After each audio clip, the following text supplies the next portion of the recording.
Good morning, everybody. I am Kusum Dixit. Welcome you back on behalf of CIA-GLOCAL Venture LLP. We provide sector-agnostic global management consulting and financial infra advisory, be it for business transformation, cost optimization, risk profiling, etc. We also take up PMC, TV, LE, LI roles, etc. Exactly is the theme of what we wanted to say, that how infrastructure entrepreneurs could be growing from entrepreneur to the warriors. Because COVID or no COVID, government support or no government support, industry has thrived. And we have seen all adversities people were able to overcome. And not only that, they bounced back when the chips were down. Shows the potential and risk-taking ability. At the same time, also how to, when there is a chips are down, how you balance your operation, finish your projects, and be recognized in the market. Last quarter of any financial year in India is the largest producer for infrastructure companies, and 30-35% of turnover of annual turnover is clocked in this quarter. Similar way, quarter one of the next year, that is April to June, is very productive again. Almost close 35% progress of next year's financial is achieved on this. And this is the time, maybe from Feb to June, then only we remember public sector, which is like BPCL is one of the example. When we need bitumen very in bulk from them, that's the only way we know them. That's why Rajen Nategar is here to tell us big thing. And I'm sure this time entire supply chain has disrupted. Not only bitumen, but cement, steel, all industries are languishing in trouble. And infrastructure is having problem of supply chain, and as well as the manpower issue. Migrant is much talked about and may continue for in effect of monsoon. So this would be a long problem, which we will be seeing. At the same time, are we going to sit or waiting for some injection from government to come or someone to come and help us?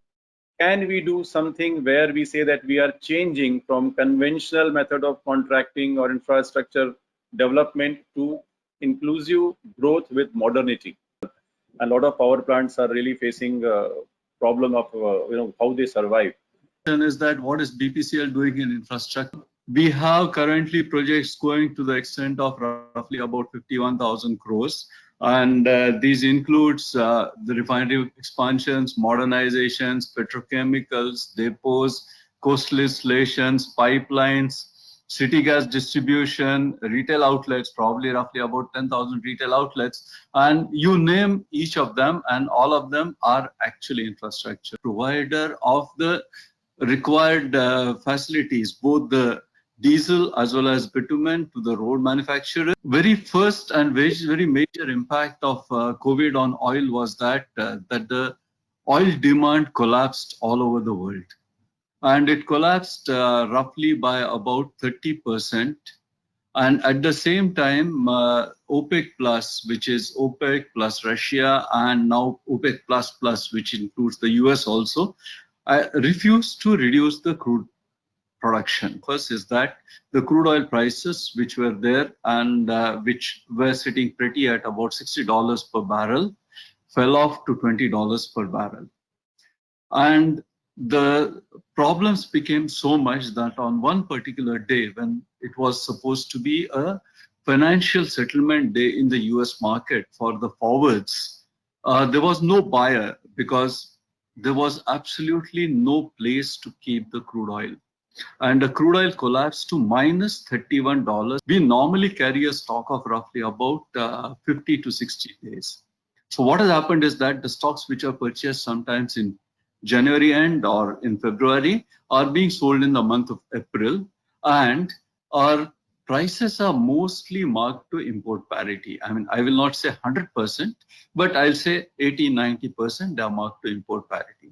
So what happens is that in the international market, when you actually see that the crude oil prices have gone down, you have to take a dip into the selling price. So what we call it as inventory. Product prices did get marked to market, but most of the state and the central governments have mopped up the gains in a very major way by way of taxation increases for the retail prices. So you're not seeing much of a drop in retail prices, although they did soften a bit, but not to the extent what we would have expected. That's something which is there. And as a result of COVID, all these projects had to be immediately stopped. That is at the first lockdown stage. That's something which is there. However, at the end of the first lockdown, with a lot of permissions, we did start the projects. And today, out of my roughly about 280 projects, 250 projects are going on with a project outlay of roughly about 40,000 crores, which is actually on the projects are operating. COVID, we used to employ somewhere closer to 15,000 manpower in these projects every day. Post-COVID, we are having an issue on that, and migrant labor has moved out is a very, very major concern for us. Today, we are operating with roughly about 6,000 manpower, which is the skeletal migrant labor, which is working. Now, how do we work is that a few things which have been done, I'll give you. We have come out with a detailed SOP for the purpose of all the projects. For example, we have recommended to our people that you should organize buses and should not depend on the public transport for the purpose of movement of the labor. And the recommendation is that these buses should operate at a capacity of about 30 to 40. For the people who are working actually onto the site, we have come out with SOPs for the purpose of entry, the egress, how it has to be managed, the number of, there is an increase in number of facilities for the labor, right from canteen facilities to the toilets to everything. We have encouraged staggered timings for most of the guys, which is there. And not only that, in major locations like Kochi and all, wherein people have been there, we have even organized for the contract laborers meals for 3 times. Taking advantage of the COVID and the drop in demand, what we saw is that the refinery could not operate at 100%. So what we have done is that in one of our refineries, we have preponed the turnaround, which is once in 4 years, which we do. Now, very typically what happens is that in addition to the manpower, the local manpower, the turnaround invariably requires influx or some foreign experts coming in and working. So this is what, how the technology can be utilized is that actually we have been utilizing people who are wearing headgear with cameras, and with which it has been linked to our control room, and through the web it has been linked to the foreign experts who have to work. So we have made something like a virtual reality wherein they are able to see the things, they are able to actually witness what's happening into the column or in this one, and they are able to then guide sitting there that what should be done. My turnaround cost has come down substantially because they are able to do it from there. All the other companies where I'm working also, like MNGL, and then I'm also there in IGL, most of them have seen a similar situation, drop in sales, obviously, to the extent of probably about 60-70% drop in revenues immediately. Projects, there, the CGD projects, the city gas distribution projects, we are finding a very, very typical this one. People are very reluctant to go for the last mile connectivity today. Nobody is allowing you to come inside. You as a public sector, you still, you have also same competitiveness like the market is. But then cash flow is a challenge for industries. And when I talk about industry, people are there from 50 crore turnover to maybe 10,000 crore turnover. So how you see that in this post-COVID scenario, they should gear up and they should face the market, or what should they do other than government support? What should they do differently to, to be, you can say they can survive? We believe that cash is the king, and therefore we have actually started having a task force, and the theme for this task force is 2020 in 2020. That is 2020 crores of cash generation in 2020. Coming to everyone, my theme is that cash is something which you will have to preserve to the greatest extent, and whatever you have to do for that purpose, please go ahead. If you have to give a spot discount for the purpose of collection rather than having a credit, I will suggest please go ahead and take it. In this situation now, the Ministry of Surface Transport has come with a really with a great helping nature, and saying that just the proportionate bank guarantees, performance guarantees should be given back proportionately to the extent of the work done in every project. Lot of labor because of the Holi, everybody left and then they couldn't come back. We lost heavily. See, because all missionaries are idle. Almost I can say 30% we could use. Most of the 70% missionary was idle only because of lack of manpower. Even manpower is available. Steel plants, cement plants were not working. Now today, even if you want to work with the concrete, and there is an increase of 100 rupees per bag cement. Do you feel that in that case, the cost of operations will be definitely going up substantially? Anyway, it's going up, but substantially. Especially when the concrete works are concerned, so what you are doing, you are not getting, it may be minus. To some extent, we are covering with diesel cost. But how the wholesale price index is going to have this impact, we don't know. Right. I think there were discussions about any sort of poetry formation of rates and other things. So that is the right point you raised. And I think similar issues were there from steel, but it was more on the supply side, which was not getting produced. So how you see the changes happening in industry in terms of like, maybe with the monsoon hai, shayad June tak something will happen. So I really don't count that much. But then how you will be able to recover, you as an industry, I'm not saying only you as a company, as an industry, what you see recovery would be from, say, September, October onwards, or say Diwali onwards, the way labor or migrant behaves. So how you see recovery post that? My feeling just post-COVID, people are willing to come. We are getting calls from the labor, but now the transportation is a big issue. Maybe it will take another 1 month. So once people come, so see, it is again project by project. It is how the working season, see, even rainy season will get affected. Suppose you are away with earthworks and all, you can continue with your GSB, CM, other things. That is the one advantage. Even during rainy season, it will not have much impact on this. See, but where is some projects where we are doing earthworks, so those are getting affected. That is a big impact on the because of this COVID. So then we as a company, individually or collectively also, can we release, one is the government support, which I agree that, there are some areas where relaxations are there, but there is no cash support as such. But then how you feel that we would be able to come out of this with our own internal, like Ashish was saying about cost cutting and, optimizing, even Natekar Saab said the same. So how you feel that we as industry should internally do something to also, keep the cash, which is most important. How you see that we will be able to do this? Corona time, wherever we are working, we paid more money and a lot of other costs. And as I see, your fixed cost is there. See, all salaries and machinery functioning and all. But they were working. See, turnover is even not even half, I can say. In some months, even more or less 10%, 20%.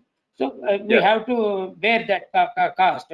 But to some extent, see, if you have the cash flow from the banks, and like say, banks are thinking to give it a 10% as a COVID money. See, it's not free, but at least say capital, working capital is available.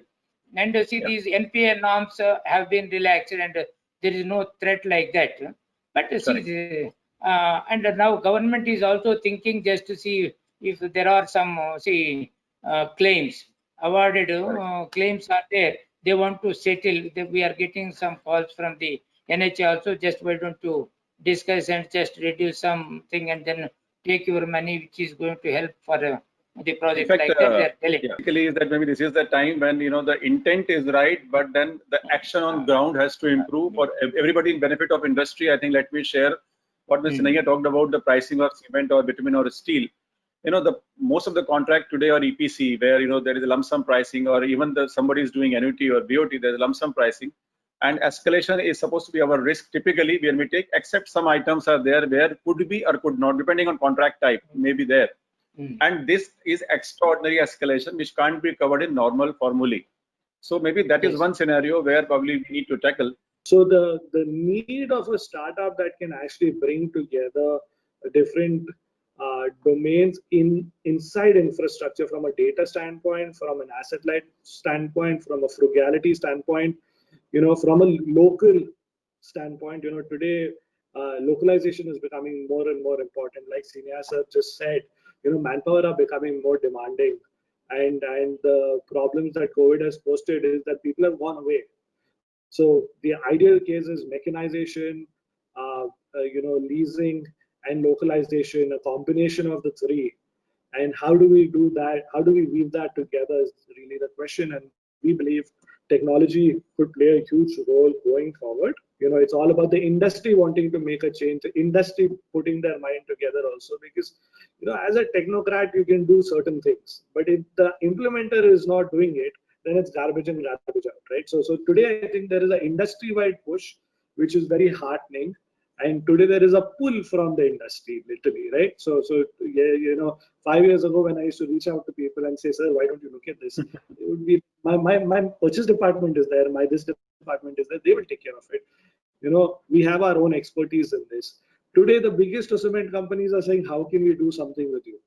And we are a very small, small enterprise trying to, map everybody together. The intention is let's map. Firstly, let's map the infrastructure industry, the new and the old, and let's see how each of them can help each other. And that's our whole endeavor right now.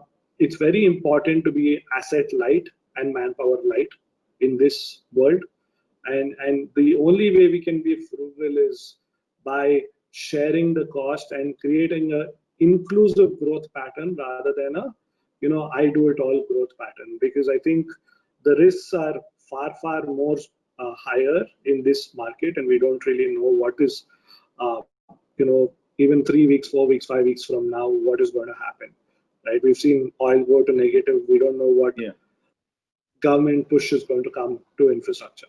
My personal belief is that there will be a new crop of, entrepreneurs that will come out of this and find opportunities.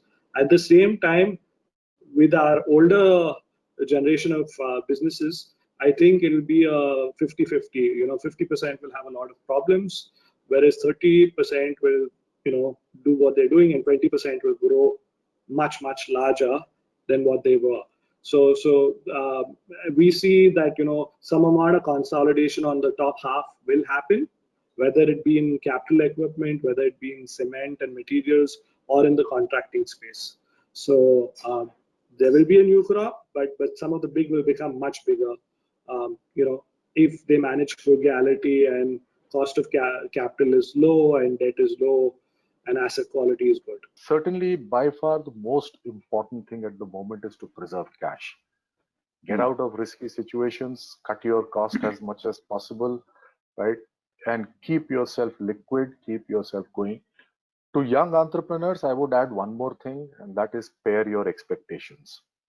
The earlier expectations of every young fellow wanting to come and build the next unicorn, I'm sorry, I don't think those days are going to come back in a hurry. So one of the opportunities that is seen in India is something called litigation funding. Litigation funding is very simply helping out an appellant pay costs of his litigation.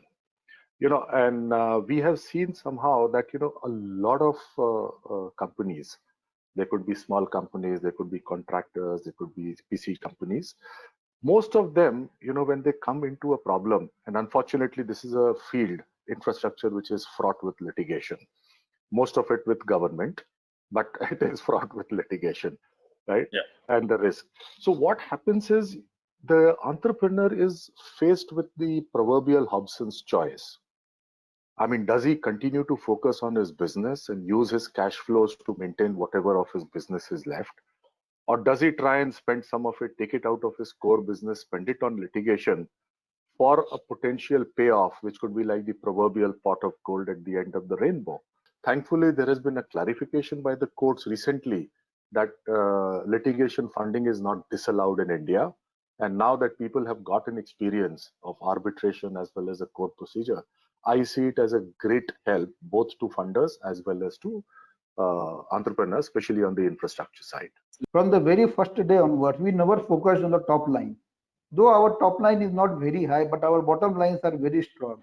Like our balance sheet, if the banker sees, they see like how you can make so much of profit when the company like L&T or any other big giants cannot make, because we are into a specialized sector. You can say like L&T took one job of Asia's biggest car testing track. Now L&T want to offload that particular job nobody in India can do. How efficiently we can do? We target those kind of jobs. The second more important thing that Manojji pointed out, see, they have found a niche, and in that niche they are doing very well. They are happy. At the end of the day, isn't that what everyone's objective is? Right. So I see that, and this is just another example of the opportunities that you were talking about. The field is full out there. There are enough and more competitors. There's enough and more, people wanting to cut. If in that you are able to position yourself that I am an expert here, I handle this size of project and I do it with this level of competence. This is my area. Great, you are the king. Earlier we have heard a saying that survival of the fittest, but we have to now the scene is survival of the quickest, who can complete the project on time, before time. Then only we can survive. I have made a line in my life: whatever happens, happens for good. This will and yes, and this will teach us something good, and we will come out of this and be very strong in the future. We should just treat Corona as a kind of a check, reality check, expectation check, and our own capability check. And we are confident that we will emerge out of it stronger. I think this is a reboot for all of us, and the opportunity that India holds with 1.3 billion people is still there. This is just a temporary glitch. We're all believers. We will make it, and I'm sure we will make it much better in the future from our past learnings. I think one thing which is very clear message here for all stakeholders is any project we decide, the clearance of the projects is a big thing to be given by anyone who is the stakeholder, government or private sector. What Manoj has brought into the place is that if your focus is right and your niche is right, you can always choose between top and bottom line and decide what way you want. They decided like to go more balanced way. Sanaya sir rightly said that maybe large developments are requirement, and then if a niche is created, then problem is not with the roads, problem is more on the site of help. Abhilash came out with the idea of supporting the infra industry with a litigation fund, which may be a bridging fund in between when the litigation money is due and then expected. Definitely, he says better client, better principal client is a better option for any contracting or any other firm also. Abhijit always came out with something new, and then this 50-30-20, what he said was definitely a very great, perception of industry going to be in future. So I would say that, the purpose what we want to do this webinar is really, summarized very well by you all, and a lot of insights. Great. So maybe I would also end with a positive note that, more than my perception, I would say the industry, the way it has last 2 days, the way we understood from, entrepreneurs, they have hard ones, but they're still very optimistic about the future and their own, I would say the intercommunication with themselves, it has happened for the first time. So as Mr. Sanaya said, 2 months are the one who taught us a lot with how to live with a minimalistic lifestyle, but then thinking could be maximized and this could be implemented when things start towards the end. And I would say that this is the most positive phase. The way Corona should be there every year. Yes, this is a good learning, and we need to be modest. We need to be on ground. We always should think that what is right, and we should not play with nature or sustainability or other areas too much, and stay focused on our businesses. Thank you all. Thank you, the audience. Hope to see you again in our next webinar. Thank you very much for this positive discussion. Thank you, sir. Thanks.